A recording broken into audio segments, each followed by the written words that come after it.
Hello again. So, if you're just starting up, odds are when you come to your menu page, there's going to be nothing here. So, we're going to go ahead and walk through some stages to help you get this set up. So, first and foremost, you are going to want to get your categories set up. As an example, a category is what appears here on the left hand side.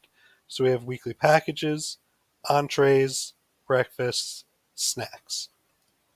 So, I come back to my menu, I hit categories.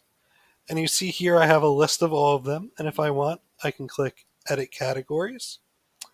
And I could either swap around the arrangement by just dragging and dropping, or I can click this little yellow pencil next to it, and I could determine, should I have a subtitle under this, just a description of what that category is?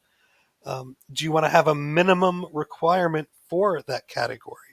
So, for example, if someone orders one entree, do they need to order a total of five? In many ways, this can kind of act like a package in itself.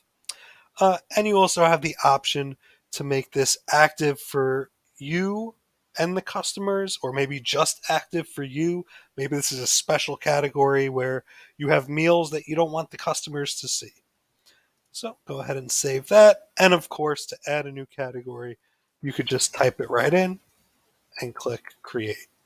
And whenever you want to get rid of one, just hit that little red marker to delete it.